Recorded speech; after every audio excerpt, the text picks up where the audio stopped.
बिस्मिल्लाहिर्रहमानिर्रहीम। अस्सलामु अलैकुम वरहमतुल्लाहि वबरकातुहू। मोहतरम सामीईन व नाज़रीन, पिछले दिनों एबटाबाद के अंदर जो एक नाखुशगवार वाक़या पेश आया है कि जिसमें एक हैवान नुमा इंसान या एक दरिंदा सिफत इंसान आप समझ लें कि जिसने एक 7वीं क्लास के एक स्टूडेंट तालिब इल्म को इस बात के ऊपर तशद्दुद का निशाना बनाया कि उसने 20 तरावीह मुकम्मल क्यों नहीं पढ़ी। उसकी हड्डियां तोड़ दी और उसकी हड्डियां तोड़ के उसको कब्रिस्तान के अंदर फेंक दिया। और वो जो बच्चा था वो ज़ख्मों की ताब ना लाते हुए इस दुनिया से रुखसत हो गया। इन्ना लिल्लाहि व इन्ना इलैहि राजिऊन। इस वाक़े की मैं पुरज़ोर तरीके से और इंतहाई सख्त अल्फाज के साथ मज़म्मत करता हूँ।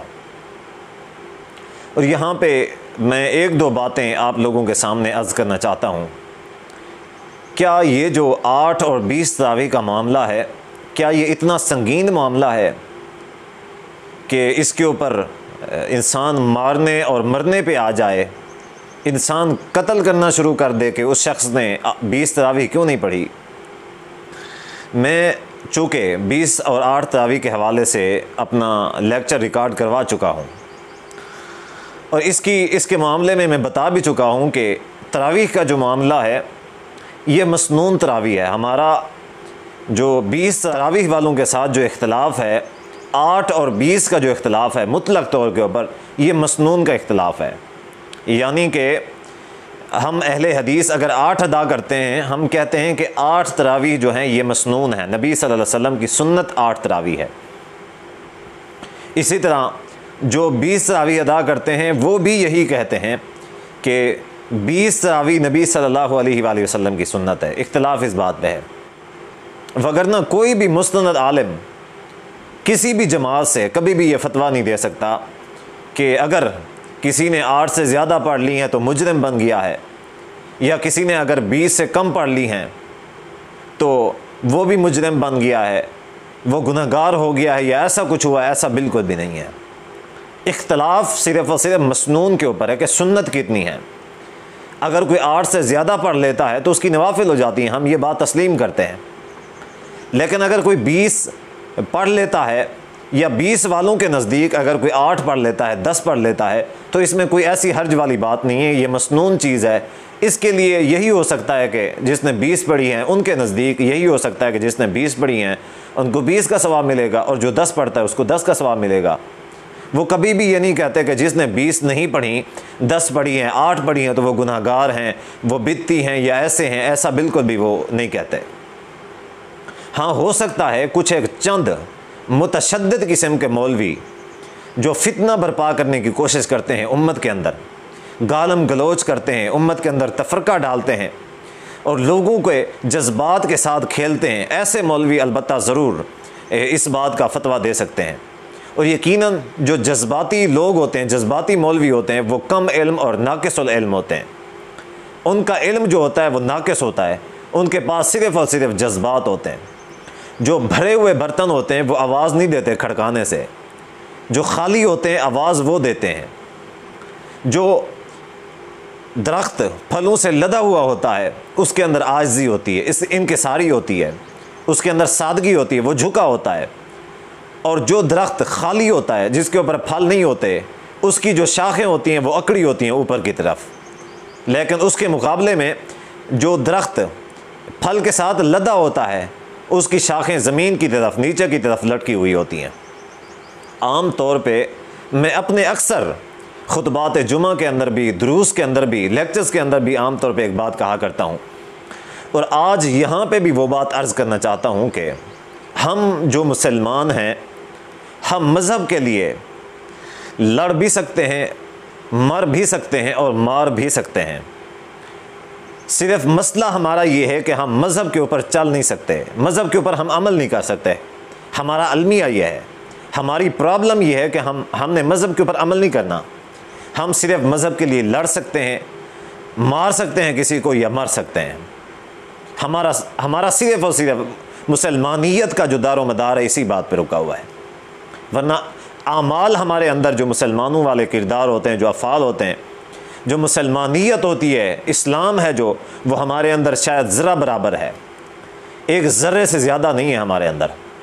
तो बहरहाल जिस दरिंदे ने उस बच्चे को तशद्दुद का निशाना बनाया सिर्फ़ इस वजह से कि उसने 20 तरावी क्यों नहीं पढ़ी, कहते हैं कि उसने 8 पढ़ी या 10 पढ़ी, तो उसने तशद्दुद का निशाना बनाया कि तुमने 20 क्यों नहीं पढ़ी। हालांकि उस शख्स के बारे में भी ये बात सुनने को मिल रही है कि जिसने तशद्दुद का निशाना बनाया वो शख्स बज़ाते ख़ुद भी नमाजी नहीं है, वो ख़ुद भी तरावी नहीं पढ़ता, कभी कभी नमाज़ पढ़ लेता है, तरावी तो अक्सर औकात नहीं पढ़ता। तो ऐसा शख्स जिसका अमल ऐसा है, जिसका ज़ाती जो किरदार है वो ऐसा है, लेकिन वो एक मासूम बच्चे को तशद्दुद करके कत्ल कर देता है और उन ज़ख्मों की ताब न लाते हुए वो बच्चा जो है इस दुनिया से रुखसत हो जाता है। अब आप बताएं कि हमारी मुसलमानियत जो है किस दर्जे की है। हमारे इस्लाम को, हमारी मुसलमानियत को आप ये बताएं कि आप कितने नंबर देंगे। क्या हम पास मुसलमान हैं या फेल मुसलमान हैं? हम लोगों के जज्बात के साथ खेलते हैं, लोगों के ईमान को भड़काते हैं, लोगों को अमल की तरफ नहीं लेके आते। अलबत्ता हाँ, कुछ ऐसे भी हैं जहाँ इस दुनिया में, इस मुआशरे में कुछ ऐसे गंदे और गलीज़ किस्म के लोग हैं जो लोगों को इस्लाम के नाम पे जज्बाती करते हैं। वहाँ पे कुछ ऐसे लोग भी हैं कि जो मोहब्बत का दर्ज देते हैं। भाइयों, अल्लाह के लिए मोहब्बत, अल्लाह के लिए मोहब्बत, अल्लाह के लिए एक दूसरे के साथ खैर खाही, अल्लाह के लिए।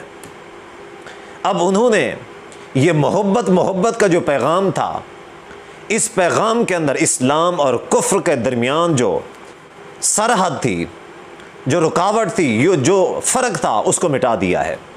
उन्होंने कभी ये नहीं बताया कि मुसलमान के हुकूक क्या हैं। ये मोहब्बत मुसलमान के साथ कौन से रंग में करनी चाहिए, गैर मुस्लिम के साथ कौन से रंग में करनी चाहिए। मोहब्बत काफिर और मुसलमान के दरमियान फ़र्क ही नहीं छोड़ा। इफ़रात व तफरीद का शिकार हैं। कुछ ऐसे हैं कि जो एक नाजायज़ तरीके के ऊपर लोगों के जज्बात को भड़काते हैं, और कुछ ऐसे हैं जो मोहब्बत का दस दे के मोहब्बत के नाम पर रोटियां खाते हैं, और इसी मोहब्बत के नाम पे इस्लाम और कुफ्र के दरमियान फ़र्क को उन लोगों ने मिटा दिया है। ईमानी गैरत जो होती है उसको ख़त्म कर दिया है। बस अल्लाह के लिए मोहब्बत, मेरे भाइयों, अल्लाह के लिए मोहब्बत। फिर लोग कहते हैं कि ये मौलवी साहब जो हैं ये कैसे गलत हो सकते हैं, ये किसी के ख़िलाफ़ तो बात नहीं करते, सबको मोहब्बत की बातें करते हैं, ये तो मिलाने की बातें करते हैं, ये तो जुदा नहीं होने देते, ये जमा करने की कोशिश करते हैं। और मेरे भाई, ये मुनाफ़क़त है, ये मुनाफ़क़त है। इफ़रात व तफरीद का शिकार है हमारा मुआशरा। मैं हैरान हूँ कि कौन कौन सी बात पर रोया जाए और कौन कौन सी बात के ऊपर हम अपनी इस्लाह करें, हम अपने लोगों की इस्लाह करें, हम लोगों को कौन कौन से दलाइल और कौन कौन सी मिसालें दे के उनको समझाने की कोशिश करें कि भाई ये बात गलत है, ये तरीका गलत है, ये तरीका ठीक है, वहाँ ये गलत है, वहाँ ये ठीक है। अब ये हो सकता है कि हमारा उसूल ये है कि हम समझते हैं कि अगर हमने किसी को ठीक समझ लिया, किसी के अंदर एक बात ठीक देख ली है, तो हमारे नज़दीक वो कुछ भी करता रहे वो ठीक है, नेक है, पाक है, मुत्तकी है। या फिर दूसरी तरफ जिसको हम बुरा समझते हैं, उसके अंदर अगर हम एक छोटी सी बुराई देख लेते हैं, हम कहते हैं कायनात के अंदर इससे कोई बड़ा बुरा नहीं है, कुछ भी हो जाए बस ये बुरा है।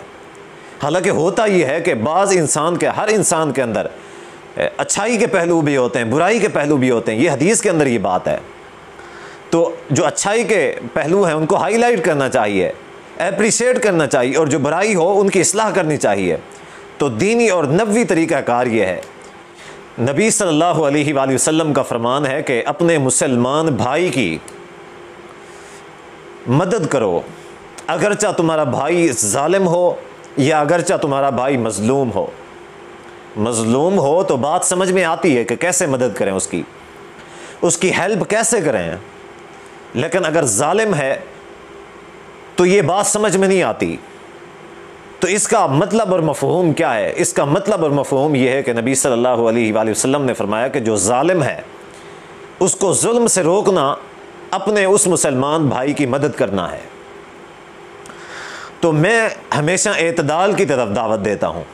किसी को सिर्फ़ और सिर्फ सर्टिफिकेट दे देना हमारे दिल को ये अच्छा लगता है, उसके अंदर अगर अच्छाइयाँ थोड़ी ही क्यों ना हो, बुराइयाँ बेहद क्यों ना हो, हमारे नज़दीक बस वो अच्छा है। लेकिन अगर हमारे नज़दीक कोई बुरा है, उसके अंदर बुराइयाँ थोड़ी ही क्यों ना हो, अच्छाइयाँ बहुत ज़्यादा हों, लेकिन हमारे नज़दीक वो बुरा है और हमने उसको बुरा ही कहना है। हम कभी भी उसकी अच्छी बात के ऊपर भी, कभी भी उसकी सच्ची बात के ऊपर भी हम उसका साथ नहीं देंगे, उससे इत्तेफाक नहीं करेंगे। यही बातें, यही जो हमारी सोच है, यही जो हमारे नज़रियात हैं, यही उम्मत का शिराज़ा बखेरे हुए हैं। तो बहरहाल मैं हमेशा यही दावत दिया करता हूँ कि अच्छाई जो है जिसके अंदर भी है, जहाँ से भी मिले अच्छाई ले लें, और बुराई जहाँ से भी आए आपने उसका दलील के साथ रद्द करना है और अच्छे तरीके से आपने उसकी इस्लाह करने की कोशिश करनी है। इसी तरीके से ही हमारा जो मुआशरा है वो एक अच्छी इंसानियत की तरफ और अच्छे इस्लाम की तरफ, मुसलमानियत की तरफ तरक्की कर सकता है। अल्लाह तबारक व तआला से दुआ है कि अल्लाह अमल की तौफ़ीक़ अता फ़रमाए। वस्सलामु अलैकुम व रहमतुल्लाहि व बरकातुहू।